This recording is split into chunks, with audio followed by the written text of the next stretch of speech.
اعوذ باللہ من الشیطان الرجیم بسم اللہ الرحمن الرحیم۔ عزیز دوستو، السلام علیکم ورحمۃ اللہ وبرکاتہ۔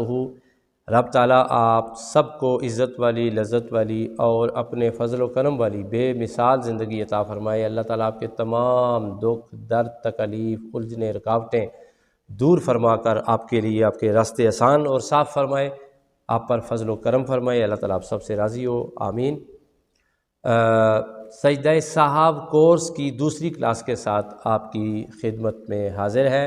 گزشتہ کلاس میں ہم نے ایک وہ غلطی ڈسکس کی تھی جس کی وجہ سے سجدہ سہو واجب ہوتا ہے۔ آج ہم دوسری غلطی ڈسکس کریں گے، ایسی غلطی جس کی وجہ سے سجدہ سہو لازم آتا ہے۔ یاد رکھیں کہ سجدہ سہو کے وجوب کے لیے کچھ قوانین ہیں، ان قوانین کو ہم ساتھ ساتھ زیر بحث لائیں گے اور ان کی جتنی مثالیں ہیں وہ آگے ذکر کی جاتی رہیں گی، اور انشاءاللہ جو وقت گزرے گا آپ کلاسیں لیتے رہیں گے، آگے بڑھتے رہیں گے، آپ کی بہت ساری معلومات میں اضافہ ہوگا اور آپ کے لیے بہت ساری چیزیں کلیئر ہوتی جائیں گی۔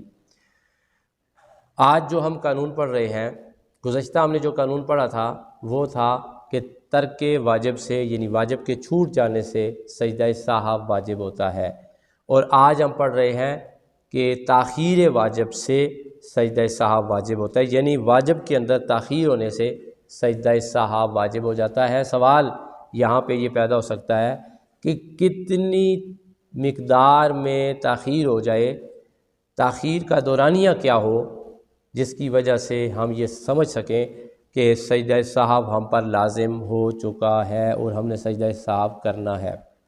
تو اس کے لیے فقہاء کرام، علماء کرام لکھتے ہیں، بہت ساری کتب کے اندر یہ چیز موجود ہے کہ 3 دفعہ آہستگی کے ساتھ اگر آپ سبحان اللہ کہیں، اس دوران جتنا بھی وقت گزرتا ہے اندازے سے اس وقت کو آپ اپنے ذہن میں رکھیں، اور اتنی مقدار میں آپ نے اگر واجب میں تاخیر کر لی، فرض میں تاخیر کر لی، تو آپ پر سجدہ سہو واجب ہو جائے گا۔ جیسے سبحان اللہ، سبحان اللہ، سبحان اللہ، یہ تقریباً 2.5 سے 3 سیکنڈ بنتے ہیں، 2 سے 2.5 سیکنڈ بنتے ہیں تقریباً، یہ یا 2 سے 3 سیکنڈ کے درمیان دورانیہ اندازاً یہ بنتا ہے۔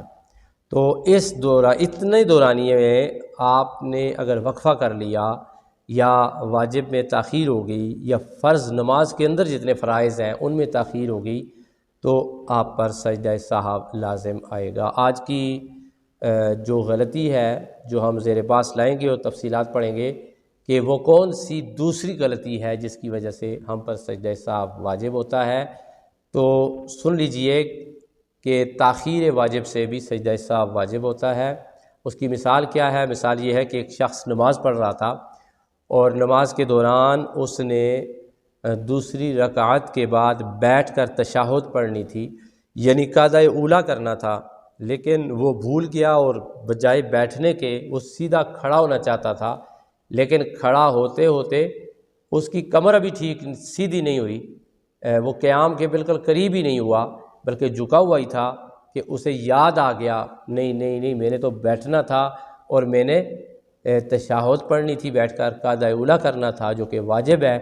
تو وہ واپس بیٹھ گیا اور بیٹھ کے تشہد اس نے پڑھی، اور پھر اس نے اس کے بعد بقیہ نماز مکمل کر لی سجدہ سہو کے ساتھ۔ آخر میں سجدہ سہو کی تو اس کی نماز مکمل ہو جائے گی۔ امید ہے آپ کو سمجھ آ گیا ہوگا۔ اب ہم آگے چلتے ہیں، وہ ضروری 1-2 باتیں کرنی ہیں، اسی سے ریلیٹڈ باتیں ہیں۔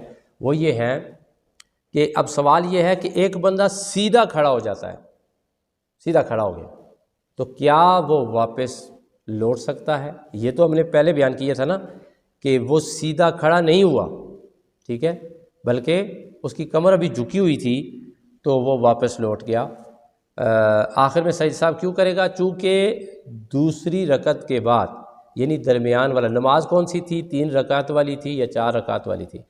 تو دوسری رکعت کے بعد دوسری رکعت کے بعد قاعدہ اولیٰ بیٹھنا واجب تھا۔ اب وہ واپس واجب میں پہنچ تو گیا، کھڑا ہونے کے بعد بھول کر کھڑا ہو گیا، لیکن سیدھا کھڑا نہیں ہوا، کمر جھکی ہوئی تھی، اور واپس وہ بیٹھ تو گیا لیکن اس کی واجب میں تاخیر ہو گئی، اس لیے وہ آخر میں سجدہ سہو کرے گا۔ اب سوال یہ تھا کہ وہ سیدھا کھڑا ہو گیا، کیا اس پر سجدہ سہو واجب ہے؟ سیدھا کھڑا ہو کر وہ واپس لوٹا تو اس پر کیا ہے؟ علامہ مرغینانی رحمۃ اللہ تعالیٰ علیہ اپنی مشہور کتاب ہدایت شریف میں فرماتے ہیں کہ اگر وہ ٹھیک کھڑا ہو گیا تو اسے واپس لوٹنے کی ضرورت نہیں ہے کہ وہ نیچے مت بیٹھے، اب وہ قیام کرے، اب اس پر ترک واجب ہو گیا ہے، واجب چھوٹ گیا، اب آخر میں پھر بھی سجدہ سہو کر لے گا۔ لیکن اگر کوئی بندہ سیدھا کھڑا ہو گیا، قیام کے قریب ہو گیا یا قیام میں کھڑا ہو گیا، لیکن اسے مسائل کا نہیں پتہ تھا، واپس وہ پلٹ آیا تشہد کی جانب اور تشہد پڑھ کے پھر دوبارہ کھڑا ہوا، تو اس کے لیے کیا حکم ہے؟ اس کے لیے حکم یہ ہے کہ وہ بھی آخر میں سجدہ سہو کرے گا تو نماز ہو جائے گی، لیکن اس غلطی کو وہ دوبارہ دہرائے نہیں، کیونکہ جو اصول و ضوابط ہیں انہی کے تحت ہم نے زندگی گزارنی ہے، چونکہ اب وہ فرض میں ہے، فرض سے واپس اب واجب کی طرف نہیں لوٹ سکتا۔ اگر وہ فرض کے قریب بھی پہنچ چکا تھا، علامہ مرغینانی فرماتے ہیں کہ اگر وہ فرض کے قریب بھی پہنچ گیا ہے، قیام کے قریب بھی پہنچ گیا، کمر تھوڑی سی سیدھی ہو گئی، ایسے لگتا ہے کہ وہ ٹھیک کھڑا ہو گیا، پھر بھی نہ لوٹے، آخر میں سجدہ سہو کر لے، لیکن کمر جھکی ہوئی تھی تو پھر اب اس کو تاخیر واجب کا سامنا کرنا پڑ رہا ہے، اس لیے اب وہ سجدہ سہو کرے گا۔ امید ہے کہ یہ دوسری کلاس بھی آپ کو سمجھ آئی ہوگی۔ اپنے پاس بال پوائنٹ رکھا کریں، اپنے پاس نوٹ بک رکھا کریں، نوٹ کیا کریں، یہ چیزیں وہ ہیں جو آپ کی زندگی میں پوری زندگی کام آنی ہے، آپ کے بچوں کو کام آنی ہے، اپنے بچوں کو سکھائیں، خود سیکھیں، دوستوں کے ساتھ اس ویڈیو کو ضرور شیئر کریں صدقہ جاریہ سمجھ کر، اور انشاءاللہ ایک نئی کلاس کے ساتھ، نئے قانون کے ساتھ آپ کی خدمت میں دوبارہ حاضر ہوں گے۔ سید دلاور حسین شاہ کاظمی کو دیجیے اجازت۔ السلام علیکم ورحمۃ اللہ وبرکاتہ۔